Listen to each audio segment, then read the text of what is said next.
ખેડબ્રહ્મામાં ભગવાન જગન્નાથજીની રથયાત્રા રંગેચંગે યોજાઈ। ખેડબ્રહ્મા શહેરમાં ગ્રામ વિસ્તારમાં આવેલ રાધાકૃષ્ણ મંદિરથી દર વર્ષે નીકળતી ભગવાન જગન્નાથજીની રથયાત્રા અંતર્ગત આજે 33મી રથયાત્રા ખૂબ જ મોટી સંખ્યામાં ભક્તોની ઉપસ્થિતિમાં દબદબાભેર યોજાઈ।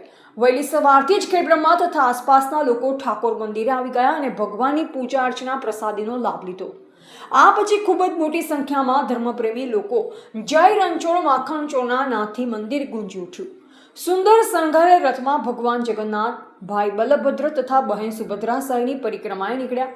ડીજે સાઉન્ડ સાથે અન્ય ટ્રેક્ટરો સાથે ઠાકોર મંદિરેથી પ્રસ્થાન થયેલ રથયાત્રા જૂની પોસ્ટ ઓફિસ, બ્રહ્માજી ચોક, એસટી બસ સ્ટેન્ડ, મહાકાળી મંદિર થઈ જાનકી સોસાયટીમાં નહારસિંહ એમ દેવડાના નિવાસ સ્થાને પહોંચી જ્યાં ભગવાનની પૂજા કરાઈ હતી। આ પછી આરાધના પિકઅપ પોઈન્ટ થઈ હનુમાન મંદિર, કાશી વિશ્વનાથ મંદિર, કેટી હાઈસ્કૂલ થઈ સ્વર્ગીય બંસીલાલ અંબાલાલ સોનીના ઘરે, માણેક ચોક, રેલવે સ્ટેશન થઈ સરદાર ચોક થઈ Vivekananda hall, civil road, Manek Chowk થઈ સાવરિયા સેલ્સ કાબરા પરિવારના નિવાસ સ્થાને પહોંચી જ્યાં વિસામો અને ભગવાનનું મામેરું ભરાયું। સૌને મહાપ્રસાદ પીરસાયો તે બાદ આ યાત્રા નાના પુલ પર થઈ નિજ મંદિરે પરત ફરી હતી।